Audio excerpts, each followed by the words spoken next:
Oh man, it's good to see you again, dude. It's been a while. It's been what, 2 years now? Yeah, It's it's been a been two. while. I mean, we've talked since then, Well, about yeah, other shit, but like, it's actually kind of nice to be in the recording booth again. very nice. It's refreshing almost. Yeah, what have you been up to, dude?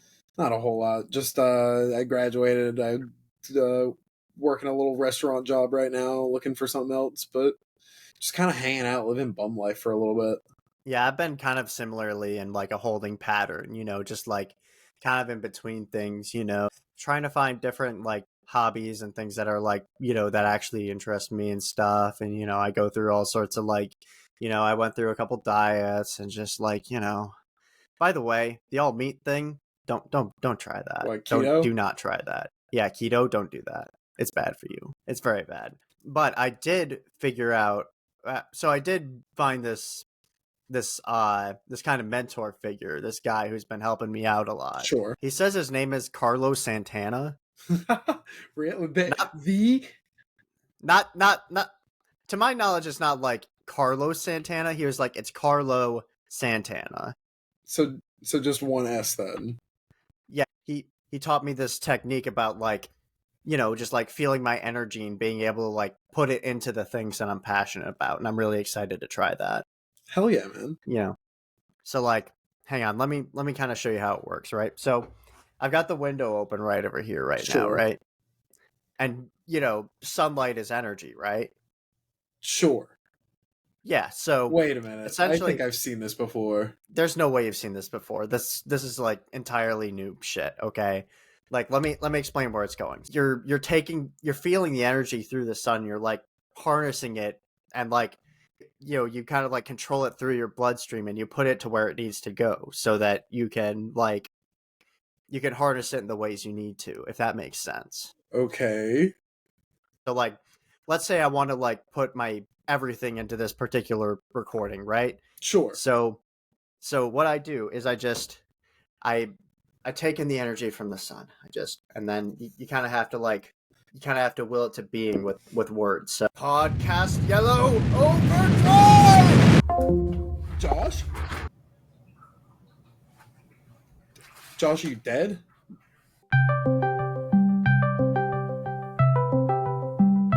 He's up? Is the podcast better now? Hello. Is the podcast better now? Um, What did you do? how much money do we have left in the budget?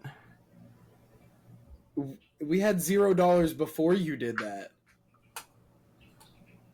Oh fuck. We've been gone for 2 years. There is no budget. Shit. Well, there's the entire budget for the next 3 seasons. Fuck. I don't think my leg's supposed to be bending this way. Ladies and gentlemen, my name is Brogan. I'm Josh, and this is How-to Otaku. This the is a show podcast. where it's a podcast. It certainly is. In case you weren't aware. Yeah, in case you somehow got this far, we're like, what is this newfangled medium where people just talk to each other and I listen to it? It's like they did on the radio, except now any cracker walking down the street just says, "Oh, people want to hear my opinions." That's what we did one day, and now here we are. Oh yeah, exactly. And my opinions are by design uneducated in this case, because this is an anime show, and I am as a self-professed not knower of the ways of this medium, and unlike I am my a fellow self-professed sort of knower of the ways of this medium, because like, let's be real, you can only understand so much of what's going on before it becomes a futile exercise. Yeah, exactly. Anyways, it's like what I imagine the One Piece is like. You just never get it. The One Piece is the friends we made along the way. Exactly, and there is absolutely no way that show is ending in January of 2025. There's absolutely no way. So? You think Oda's gonna lock in? He's gonna pull another. Or if it ends, it's going to be an extremely dissatisfying ending. Like it will be some Game of Thrones. You know, the real One Piece was the stories we told along the way. You don't want to see inside the Pulp Fiction box, is what you're saying? That's not what I'm saying. What I'm saying is that I don't think we'll see that.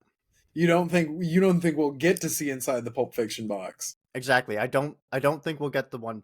I don't even think he'll find the One Piece. You don't think Luffy's gonna find that? You shut the fuck up. You have not even started One Piece. I don't think he's gonna. I'm just saying, like what thing in that treasure chest could be so satisfying to the audience to find, right? Like, what could it be? Literally, what could it be? It doesn't matter. That would justify the 1,000 episodes in which you've dedicated your life. It doesn't matter what the One Piece is. The One Piece is the adventure. That's exactly what I'm saying. Is that it's going to be like, well, the One Piece is actually the adventure we made along the way, and the actual One Piece doesn't matter. You know, it's going to be some dumb shit like that. Well, he is still going to be king of the pirates no matter what. Maybe one day we'll get to One Piece. JoJo's Bizarre Adventure today. Yeah. So hopefully you've watched JoJo's Bizarre Adventure, at least up to Battle 10. Not up to Battle Tendency, up to Phantom Blood. You finished at Phantom this point. Blood. Yeah. You did it right. Hopefully you've done that by this point. If not, you know, just prepare for spoilers, I suppose. Yeah. So lead us into JoJo's Bizarre Adventure, because you're way more familiar with the with like the deep lore of it. So imagine, if you will, you are a 18th century royal English family. Not really royal, but fairly affluent. Yes.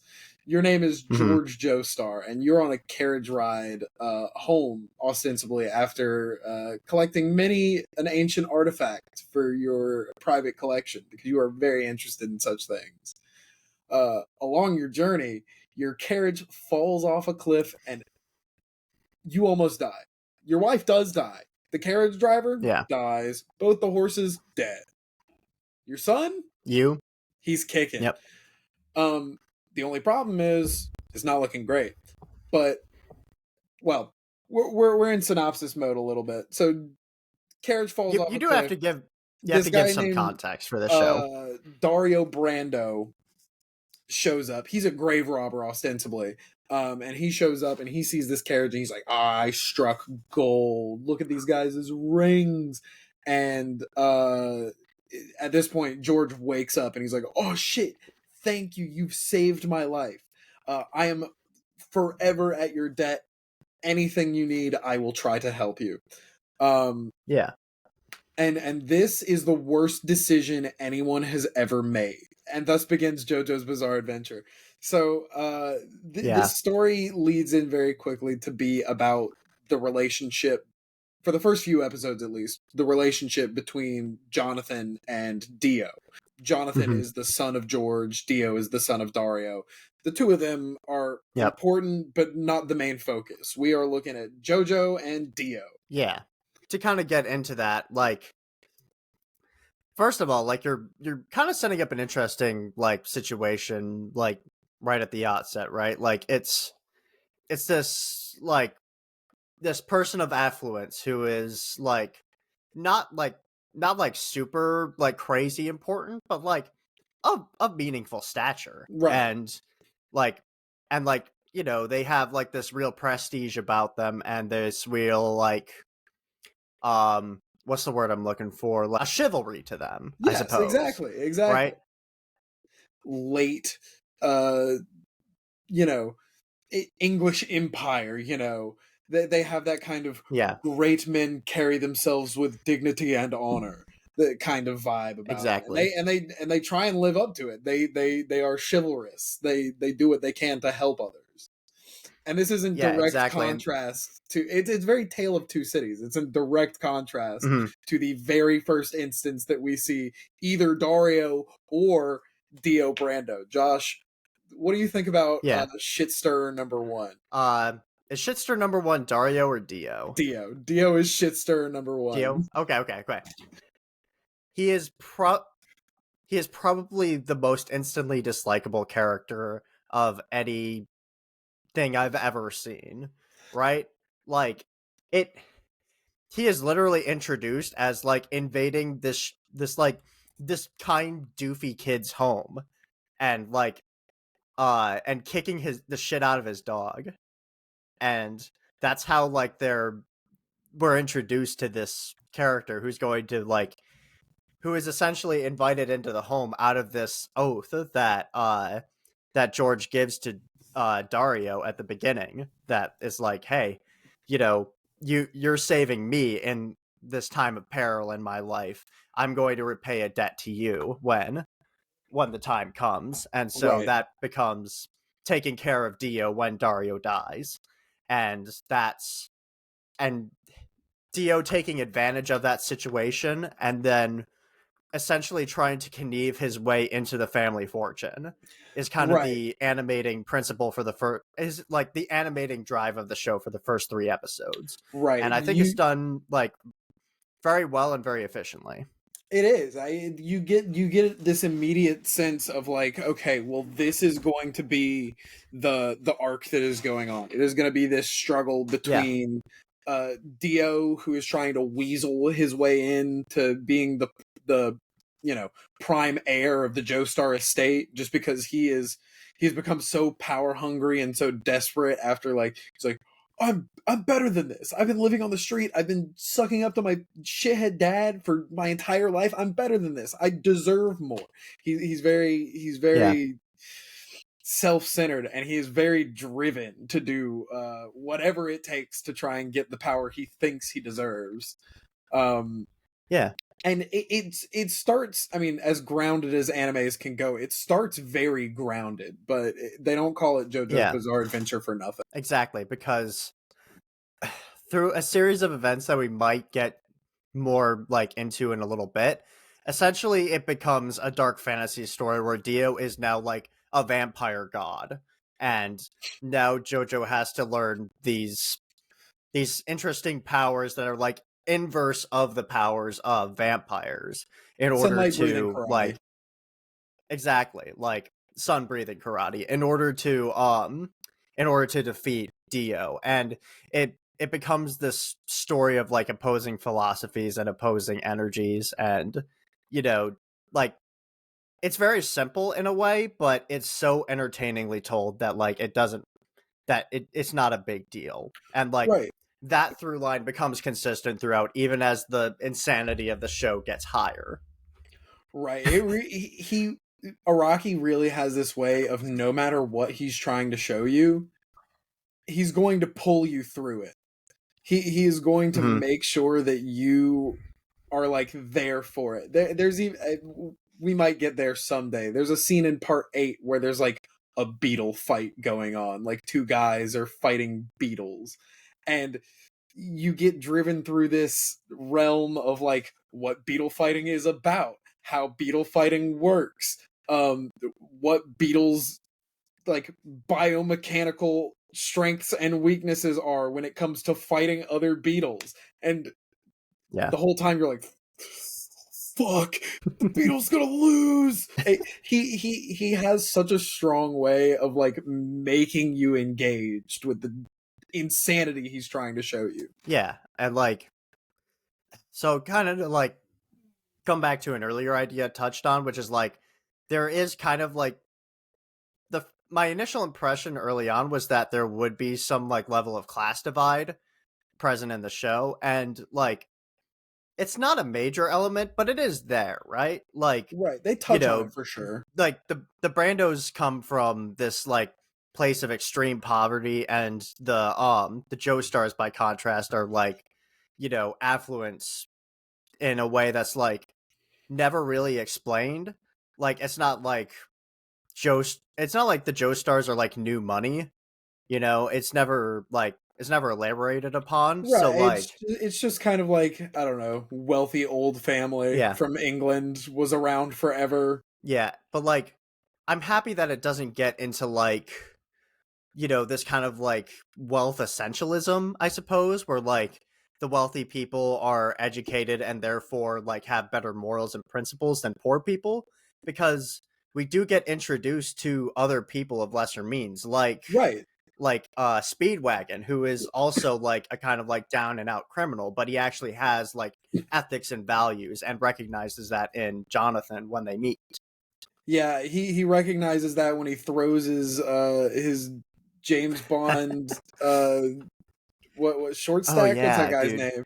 His little blade hat Odd at him, job. and he Yeah, catches it with his bones in his arms. He's like, "Oh my god, this guy is the best guy ever, and I'm gonna follow him to the ends of the earth." Speedwagon. exactly. You'll get more context for this later, Josh. And I know you mentioned to me at some point that you're pretty lukewarm on Speedwagon as a whole. Yeah, Speedwagon is like the best boy. He will do anything for the Joestars. He will do anything. yeah. I mean, in this part, like I didn't hate his presence, but like the side characters all in general, I felt like were like they were serviceable, but they never interested me insofar as I was like, okay, I really want to know what's going on with that guy, you know? Like Right. it's With just Ton they're Petty, you there, want to know you what's going know? on with Ton Petty? Do you want to Yeah, know the deep lore exactly. And behind Tom Petty? which like we also need to get into at some point, like just the sheer like weirdness of the references in Right. this 19th century, you know, like Dickensian meets Berserk odd like tale, you know? Right. I mean, Like you've why got. Hold on. We'll just run through the. why are Well, half of the characters named after like 70s bands, you know? why not? Like Oh, it's a bad thing, but it's an odd choice, you know? Like it they never explain it. There's no they never explanation. explain it. There's They're never named. an explanation. There's never like a thematic purpose, it seems, right? Like to my knowledge, like Speedwagon doesn't like embody the principles of that band or like, you know, anything. Like does REO Speedwagon even have principles? What the fuck am I talking about? But like There are definitely closer references. He he weaves that in more as it goes on later. yeah. But we mostly it's just a stylistic thing. These are things that Araki likes, and Araki wants to Yeah. show you the things he likes. There is a very He, complex level to it because he is telling a complex story, but he also Mhm. just wants to show you the shiny rock he found, you know? Exactly. It has very like hyper specific interests like, you know, do you want to see my dinosaur collection energy? Literally. I mean, like the main bad guy is named after Ronnie James Dio. Uh Yeah. Irina Pendleton is well, this is kind of uh a stretch in my opinion, but ostensibly she was named after the Beatles song Eleanor Rigby. Robert E.O. Speedwagon, I don't think I have to explain. Yeah. Uh Zappelli, Led Zeppelin, Yep. Ton Petty, Ton Mhm. Petty, Tom Petty, Dyer and Straitso. Like, Yeah. and it just it goes on forever. I could sit here for the entire duration of this podcast just listing JoJo names that are band names, Yeah. and it's weird Some of and them it's are more just obvious fun. than others, but yeah, like uh I didn't recognize the Pally at first just cuz like there's no like lead thing in there, so like Right? It's not literally REO Speedwagon. yeah, that one I definitely caught and was like that's weird.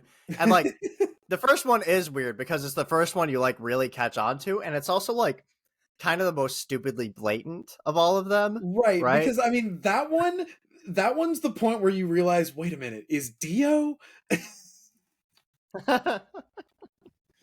Oh fuck, they all are.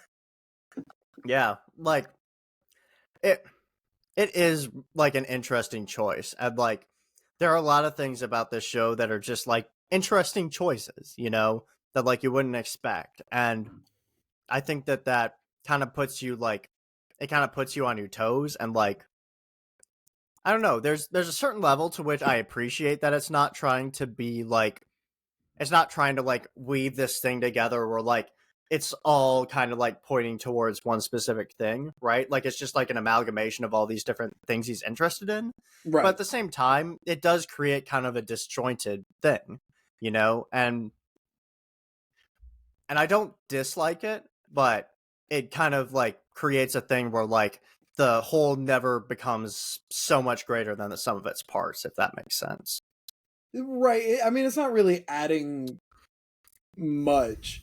And I think it would Yeah. be I think the series would be just as good if the stands weren't named after, you know, albums and shit.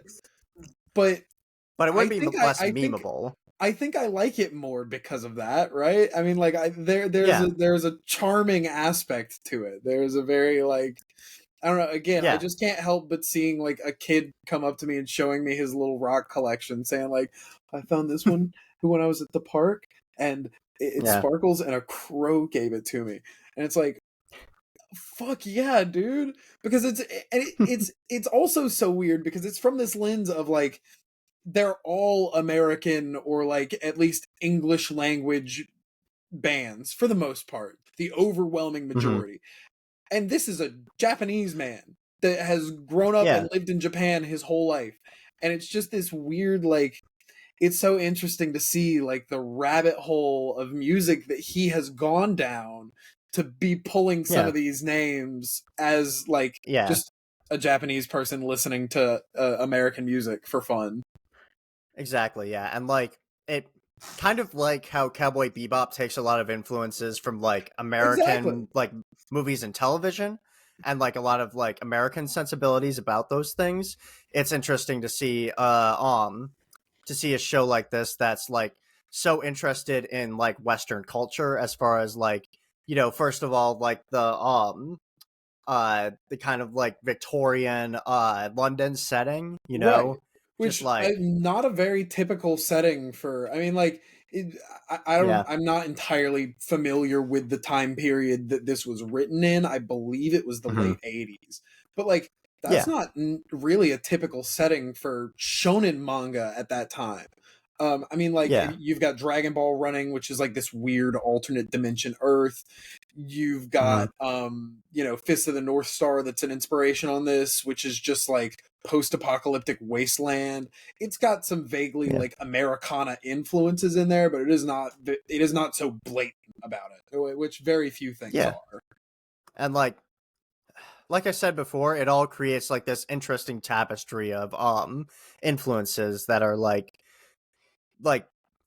they make it so compelling, you know, even though like I said before, I think that if you're trying to be like super analytical about it, it doesn't all like gel together. But if you're just trying to have a good time, who the hell cares?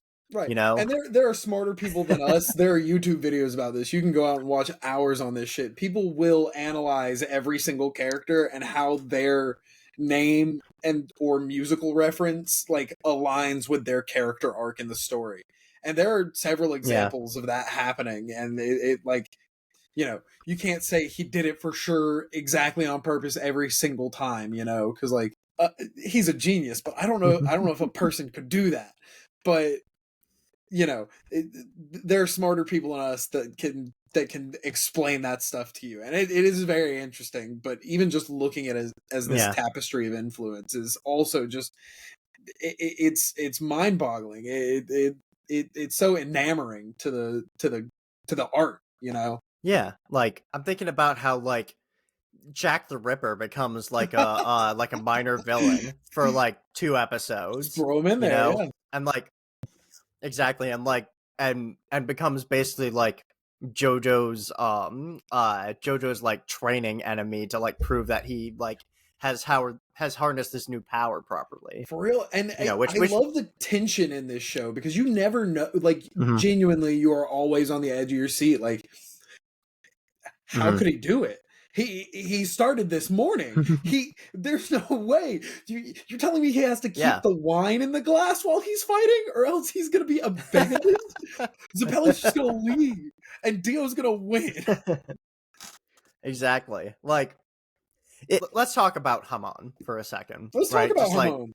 as a because like it it's simultaneously like very strange, but also just like makes sense for the kind Right. of story they're trying to tell, right? Because like so essentially so you like take the sun's energy and like your own breath and like that kind of like creates like a photosynthesis energy or something like that. I don't remember exactly how they Something explain like it, that. but like but He pushed the essentially like frog. you take all that energy, you like control it through your bloodstream and then you like you do some like super anime punch, right? Yeah, you punch a And frog and then you don't hurt the frog and you break the rock. exactly. And that's a that's just like a fun and interesting reversal of like the vampiric powers, right? Oh yeah. Because rather than like rather than succumbing to the sun, you like take the energy from it and uh it and like it creates these interesting moments of power play, right? Where like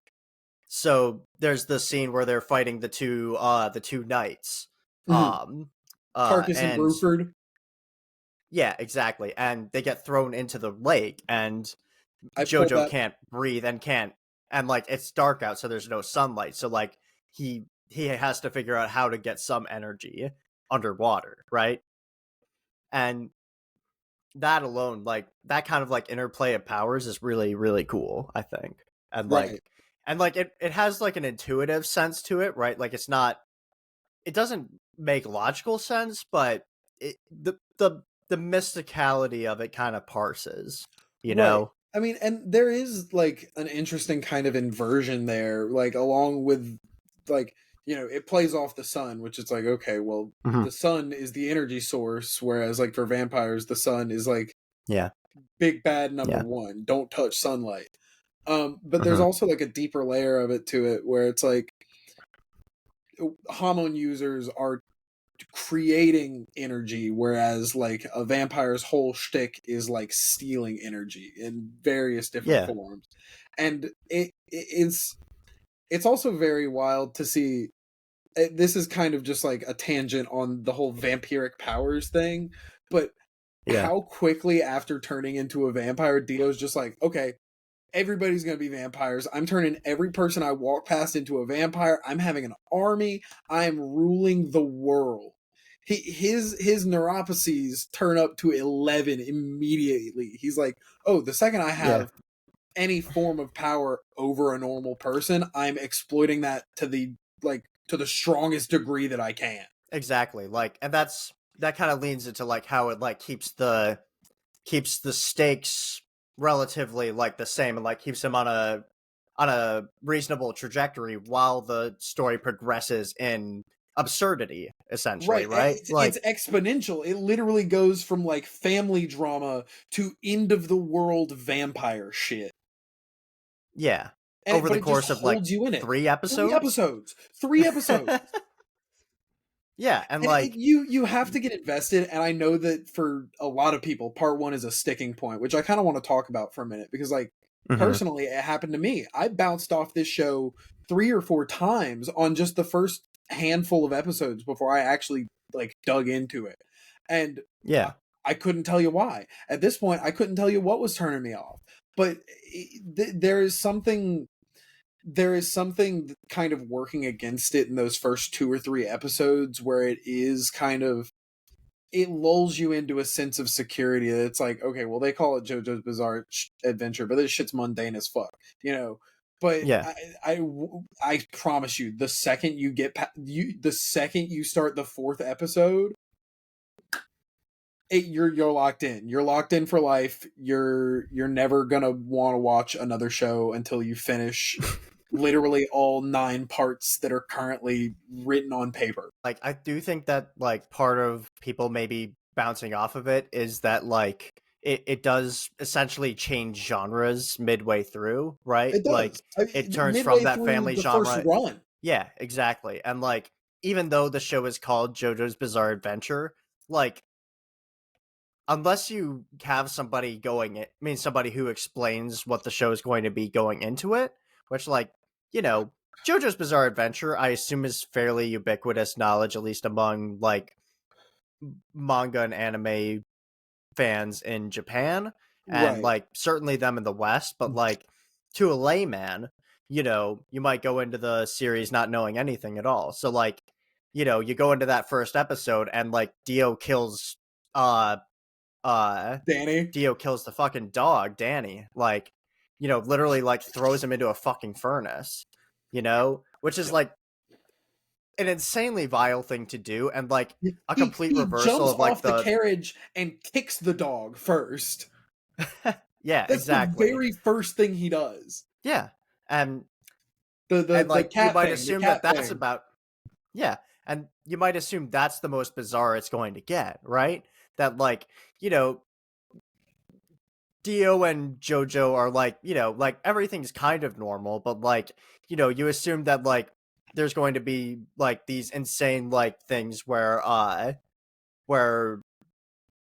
like Dio's trying to like, embarrass him in school or whatever, like you might assume that's what the bizarreness is going to be, right? Right. That like, but like you think you, it's going to be you within think the it's going to be confines of like a mundane. It's normal like, family drama. oh wow, this is so bizarre. He stuffed me in my locker.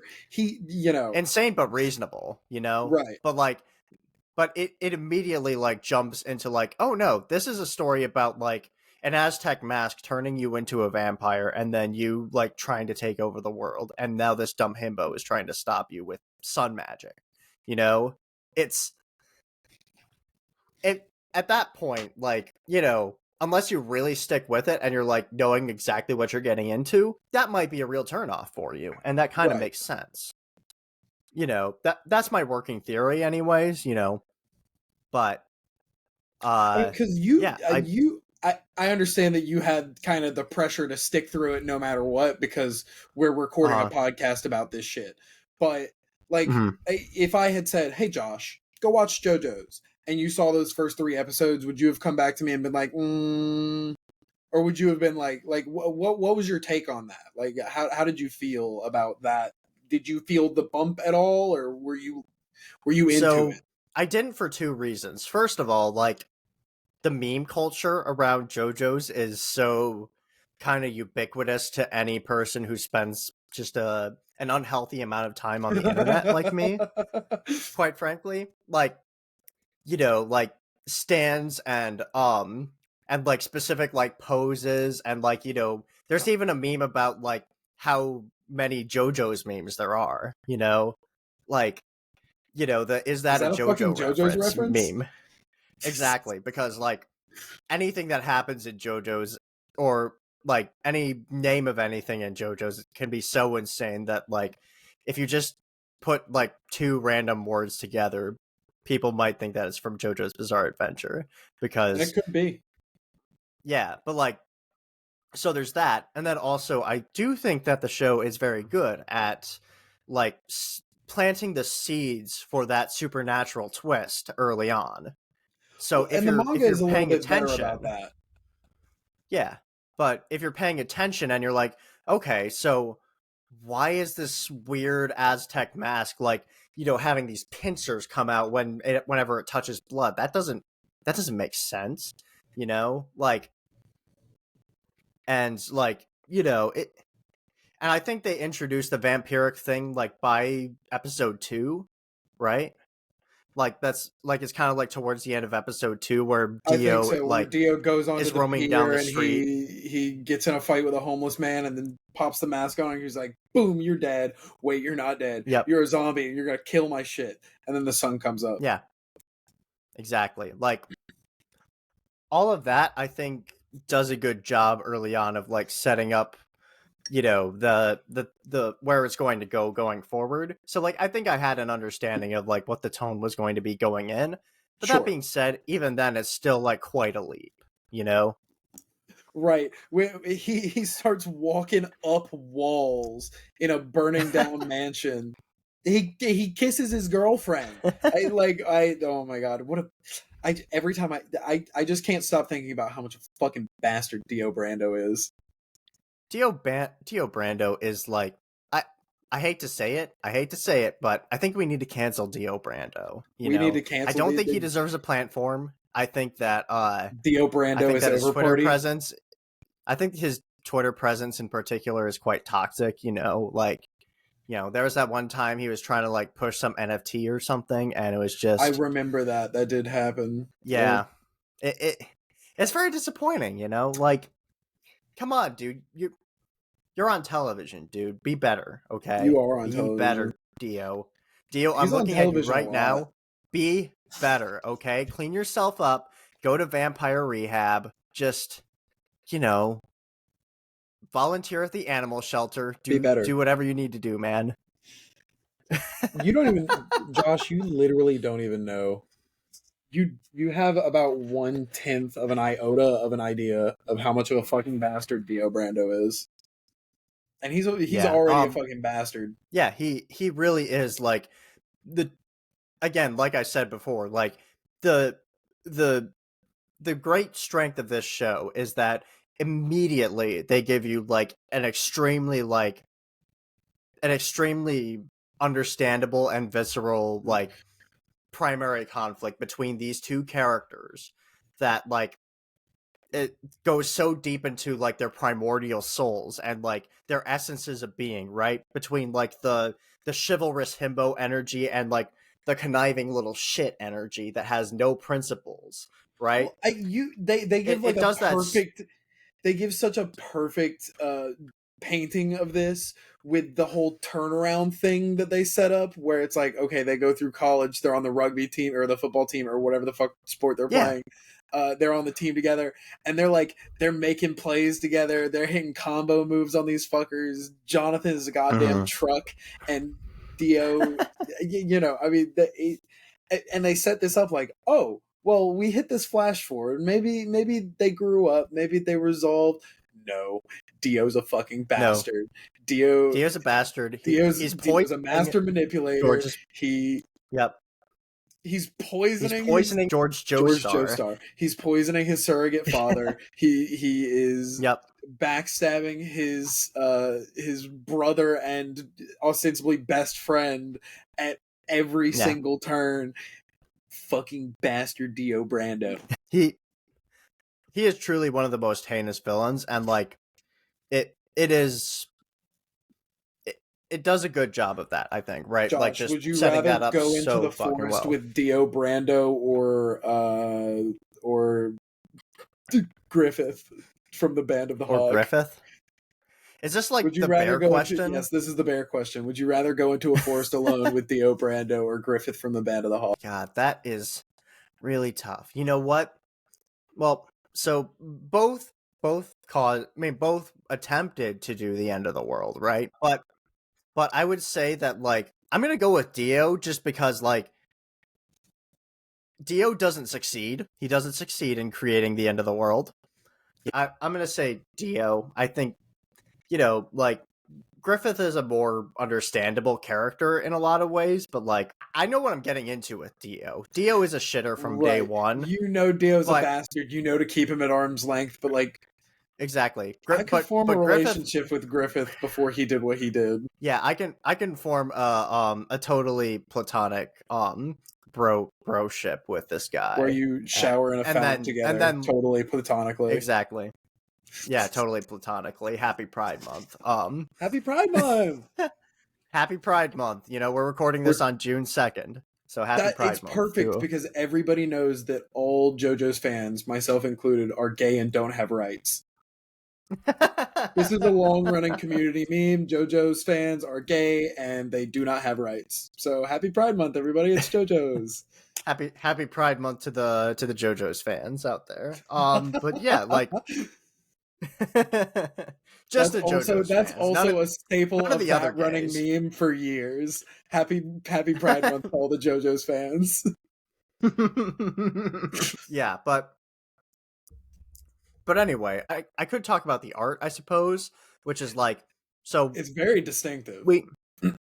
It is very distinctive. It has like these deep inks and like very wide very thick outlines. Very wide outlines, like very like it's very distinct, right? As opposed to a lot of other shows like that try like a more subtle like visual style, I suppose. This one is just like it looks like nothing else, and the way they use color in a lot of scenes is really fascinating. Like they will often change the color palettes of an environment for just one shot, right? Right. Just to And, well, like and just to make the scene pop more. a lot of times the environment is already some off coloring. It is already Yeah. like, I mean, especially when we get to part 4, you'll see this, but like the colors of the environment that they are in already are some ridiculous palette, but like it, you never really question it. But then they play with Yeah. that because every single instance is a moment where, just based on the emotions of the characters or the emotions of the scene, like the colors, the entire palette will change just for a flash, Exactly. and then it'll cut right back, or Mm-hmm. it'll cut to a different palette entirely again. Yep. And then like Very they flashy. also like yeah, and they have the kanji show up at like very like specific moments, especially like freeze frame moments where like it's really like emphasizing a moment or a movement or something. It'll have like the kanji like from the manga. I mean, like that would like normally be in manga, right? Like Right. like some kind of like thing like indicating a movement or like a specific tone that to like the way things are happening. The most You famous know, one is like the backward C with the 2 lines off the top, which is the kanji for yeah, menacing. That is like yeah, the one that is always there. I really like it as a stylistic choice. This is another thing that yeah, I hear criticisms about, where people are like, okay, well, the show, it's the fights aren't animated enough, and it's like, yeah. there are aspects of that I like understand. Mm-hmm. It does much better with fight choreography than a lot of other shows that I've seen. Um, but I understand the want for like more flashy fight scenes.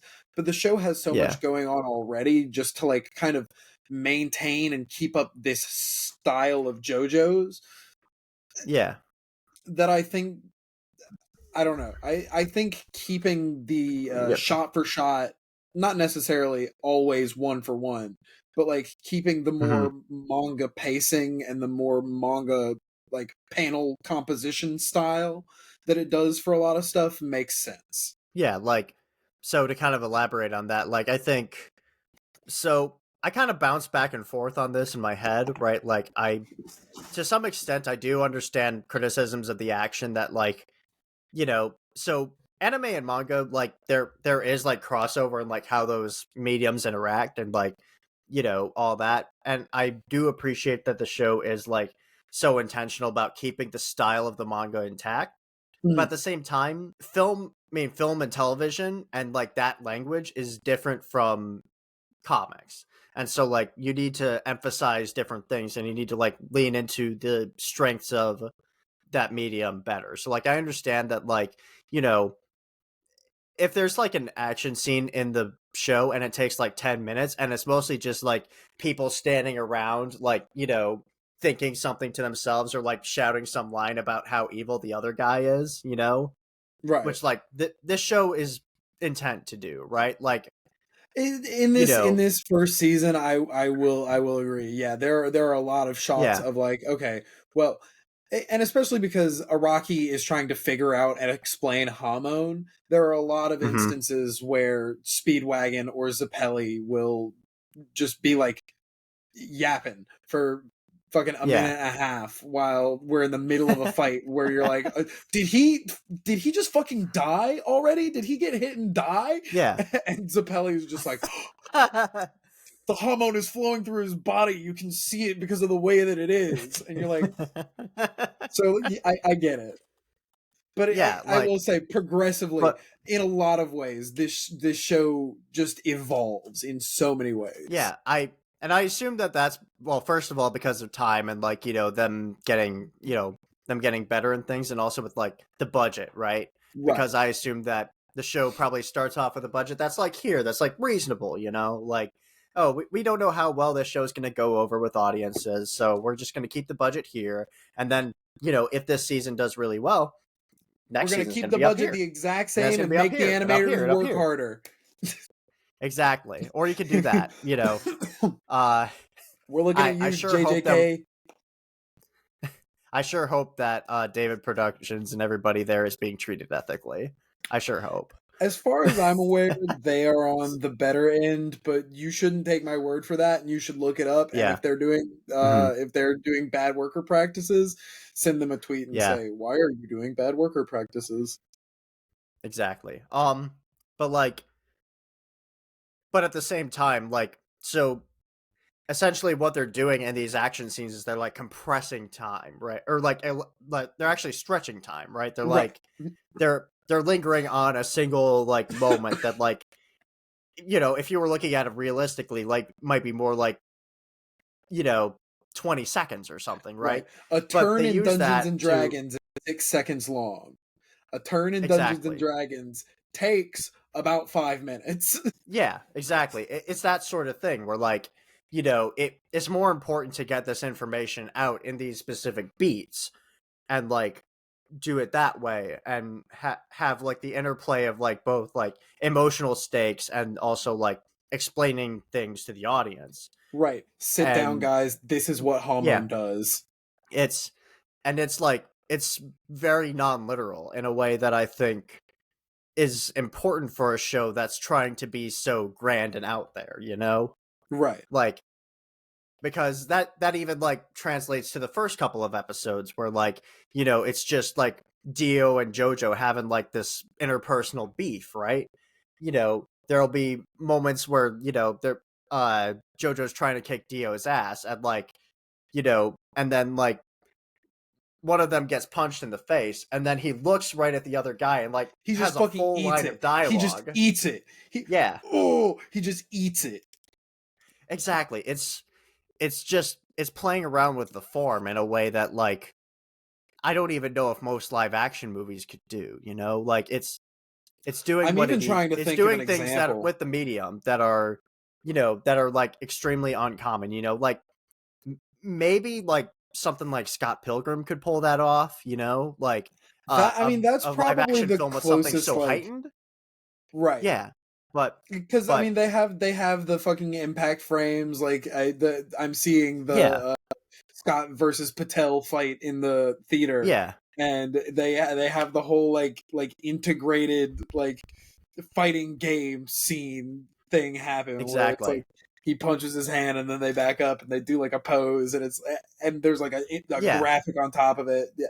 That is probably the Yeah. closest thing I've seen as far as an adaptation And from a comic to a visual, like a film medium, of yeah, like trying to keep that spirit. And it's like you see it a lot exactly. more in anime just because manga to animation is not as Yeah. drastic, but Hmm. and you can do things like Fooly Cooly does, where you just literally put manga panels on the fucking screen for 30 seconds, you know? Yeah. Uh, but like in terms of like translating the spirit, I think that's a good comparison. Yeah.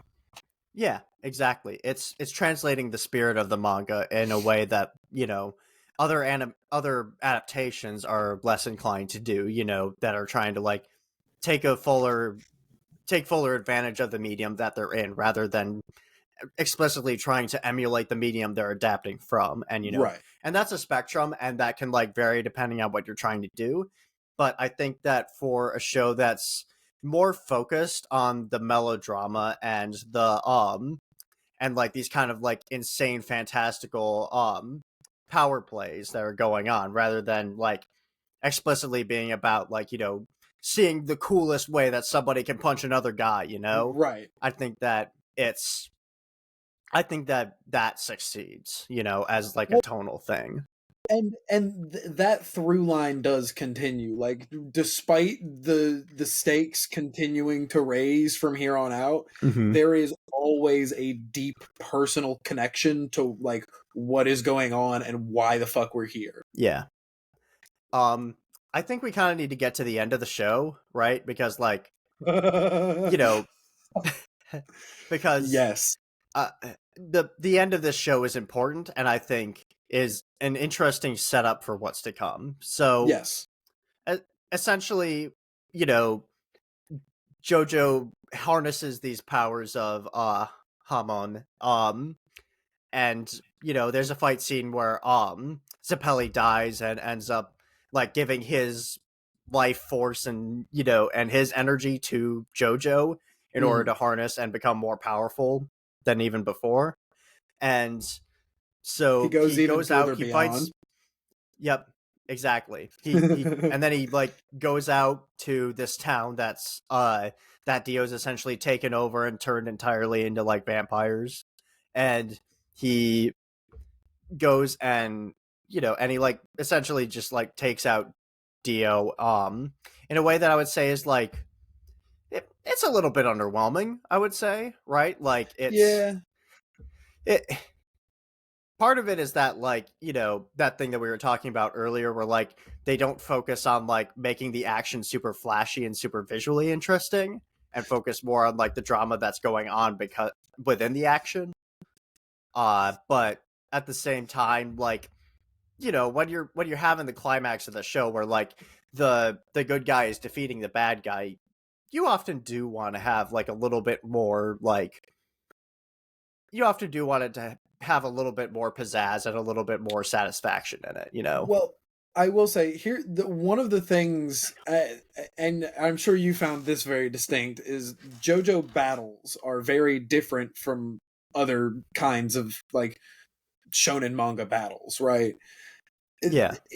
They've got their own language almost, where like Mm-hmm. it's a puzzle, and this gets developed on much deeper in part two, and then especially when stands get introduced. But Yeah. they are Araki is always trying to put them in the most like in the worst odds possible, and then think a way out of it.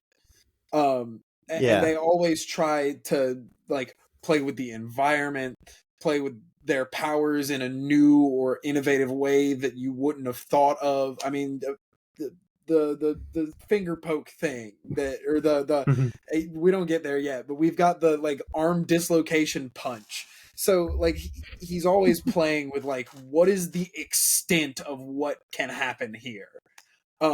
Exactly. And Yeah. And so like, even if it's not like I flashy, you'll be like, holy shit, he did it. yeah, like I mean, I'm at two ends about it because like, what I said before, but also that and Right. also, JoJo defeats Dio, the world is seemingly saved, JoJo and Erina, his like crush early on in the show, and then later they kind of have a reconnection. Uh they get married and go on a honeymoon to America, and Yes. stowed away on board is also the decapitated head of Dio and one of his minions, who will not be named on this podcast because it's a little racist. I Which, honest to like, God, I wiped his name Japanese from on my Chinese memory. racism is really weird, I think, but, like, I don't know anything about the culture, so I'm just gonna back away. I'm gonna say, like, it's wrong, but I don't really know a lot of the context about it, so, you know, Don't be racist. Okay. that's the official How to Otaku podcast stance is don't be racist. We both are buildings. We both are. We are. I'm a brick shit house. You could say we are the two buildings. Okay, the two Um, buildings, the twin buildings. the the two building. Oh, like a Lord of the Rings reference. Yes. Mm. Yeah, exactly. It's a reference to the Lord of the Rings, the To the twin Lord of the Rings. buildings, The the Josh. twin skyscrapers. The But anyways, so it was Dio is that was a very shocking event, much like how it was very shocking when Dio was alive actually, and he exactly, killed Jonathan. He actually killed exactly, Jonathan, and he burned the boat to the ocean. I would say he burned it to the yeah, ground, but they were on the ocean. Um, exactly. Like it's a very like stark and like unexpected ending that's like not dissatisfying because of its abruptness, but like right, it, and the whole time it's you're incredibly watching it, effective. you're just fueled by the oh my god, this fucking bastard Dio Brando. Exactly. But then like Jonathan like takes the jarred head in his arms and he's like, "We're going down together, buddy. I'm Yep. using my Hamon powers to burn this boat to the ground," and you're coming with me, you know? Yep. And Erina gets in like a coffin, the coffin that that Dio Dio stowed was away in. upon, and and her life is effectively spared while Dio and JoJo descend into the depths and presumably die. Yes. And she has a child in that coffin with her, and that child in that coffin with her is not her child. Yeah. I don't ask me what happened to the kid. Don't know. They both made it to America, and then Wait, does the kid get dropped entirely? I as Josh Please tell me the kid Joestar means something, because bloodline. if he's show, he's got to mean something. Joestar bloodline. Okay, so hey, you remember how I said spoilers? The Yeah. part of the show where there's big spoilers is right now, where we're looking at the bloodline. So like, kind of Oh no, block not the out part any where of you this. say that not the part where we say that the protagonist of the first part dies. That's not a spoiler. This is a Oh spoiler. no, don't look at any of this shit that doesn't make any sense right now, right? So Yeah, I'm not looking at that at all. we've got George Joestar. Stop looking at it. I know you're looking at it. George Joestar. This is Jonathan's dad, George and Mary. Mary Mm-hmm. died in the carriage accident. Rest in peace, Mary. You will be missed. Yeah. We've already gone over Jonathan and Irina. Danny's on there. Shout out Danny. Shout out Danny. I I may be just dumb, and maybe they already had their kid and that was their kid, but I think Irina is pregnant at this moment, and that the baby that they saved from the boat is just a baby. Yeah.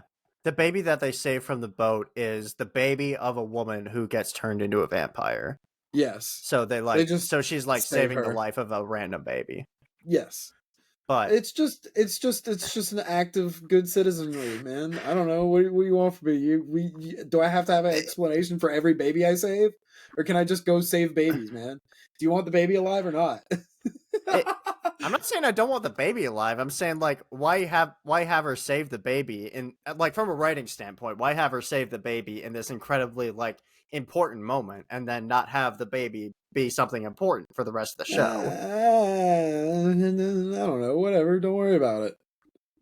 There are a Yeah, lot like, more pressing matters. So, oh yeah, like what? Like what? like Name a George pressing matter. Joestar the second. George Joestar the second. We might have like a spin-off episode at some point where I make you read through the George Joestar spin-off novel, which is technically canon. But Jonathan Joestar's son, George Joestar, who he had with Irina, who is not the baby on the boat, makes it to him. They So live in America for a time. George meets up with Elizabeth Joestar. They get married. Obviously, she wouldn't be named Joestar if they didn't get married. And they have a son, Joseph Joestar, who is the protagonist of season 2, and that is as far into the Joestar bloodline as we need to get. I just had to make it very alright. clear that the baby is not theirs. The baby in the show, for some reason, just is not their baby or important Peculiar. in any way, as far as I'm aware. Somebody clip this, Peculiar. and when I'm proven incorrect and this baby is important, Yeah, exactly. we'll come back to this and we'll make a point of how much of an idiot I am. In part 12, when we're both like 47 or whatever, please, listen to this podcast and then tell us exactly when we were wrong, right? Like, Right, when the time slip happened that brought this baby into the second timeline, or possibly even the exactly. third at that point. Who knows what Araki's going to do, if anything, beyond what's going on right now. He might still be on the same part he's writing right now by the time we're 47, so Yeah. I mean, mangakas seem to be taking a lot their time these days, like, which is fair. It's hard fucking work. I mean, he's got a lot of time on his hands. He is an immortal vampire. Yeah. How old is he? Like, Araki, he's in his 50s or so now. There was a new picture that let me drop the new Araki drip to everybody that watches this podcast and somehow hasn't managed to see this yet. What's his full name? Hirohiko Araki. We don't Okay, have here we go. a guy in the chair to No, Google shit for us yet. 63. Very he looks like a very, a very normal looking gentleman, I would say. Like he's just in this suit here, just vibing, I guess. Um yeah, He, but what's the drip on this guy? Cuz so I have to understand that he has like an actual sense of like tasteful fashion with this I mean, show, he does, and he gets a lot more into the fashion stuff, like even in the manga, and show later. But You'll start seeing characters dripped out of their fucking minds. But of relevance here, this is not the picture I was looking for, but it is of relevance because Araki has a tendency of taking photos in front of mirrors with no cameraman or visible camera at all.